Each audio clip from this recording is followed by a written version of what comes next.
Welcome back to Talk of Alabama. Well, this morning we have a world-renowned surgeon, clinical researcher, and now author, as well as a dad in our studio. We've got Dr. Robert James Cerfolio, and we're talking about his active role as, I guess, all of this, really, including the most important probably being a father. So welcome to you. Thank you, Nicole. Good to be here. Of course, you've got 3 boys. I do.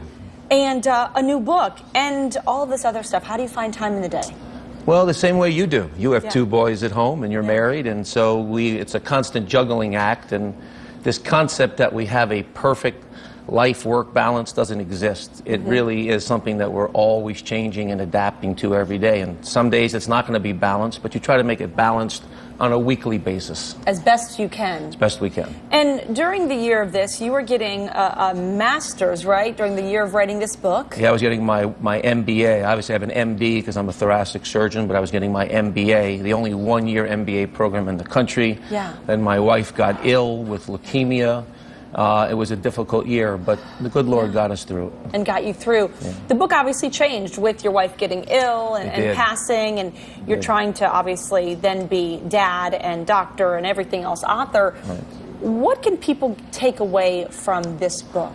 So it's a great question. There's a lot of very specific details in the book, and I invite you to read it to look at strategies. But the book started off really was how to super perform as a team player at work. And when you're a surgeon, you're not so much a team player at first, but then you learn how important your team is, that everything is about the team.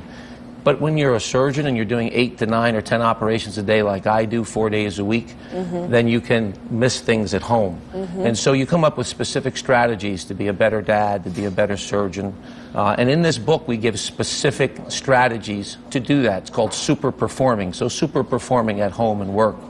Then my wife got sick, and of course changed. The last 2 chapters, it's really more of a love story than it is a self-help book. So it's been described as a self-help book, a love story. It's for athletes, it's for coaches, it's for professionals, it's really for anybody. And as busy as you are, why did you decide, you know what, I want to share this message? Because there's 1,000 other things you could be writing about. Well, you're right. I've coached a lot of Little League teams. I have 3 boys 58, right? 58 Little League teams, that's right, Nicole. That's a lot. You remember that number? Thank you.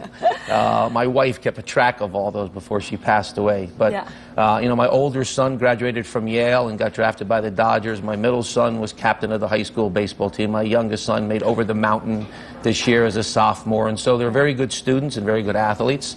And so I think you want to teach them those things, but we want to teach them citizenship, which sometimes doesn't come when you're creating ego. So the book talks about humility, but yet having confidence and finding that fine line.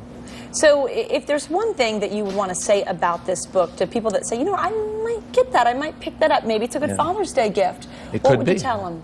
I would tell them that if you're interested in trying to be the absolute best you can be in all the difficult roles that the good Lord gives us, a spouse, a parent, a child, a boss, an employee, this book hopefully will give you some specific details to do that, such as living in the moment, putting negative things behind you.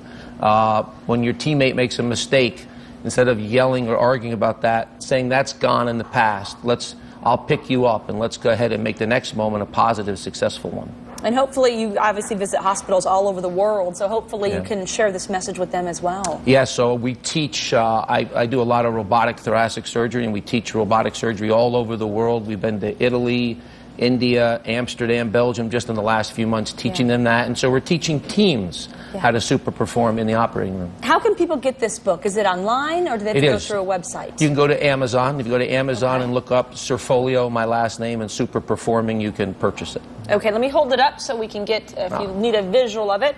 Super Performing, there is the book. So go to Amazon to pick up your own copy. A good gift for yourself or maybe a loved one in your life.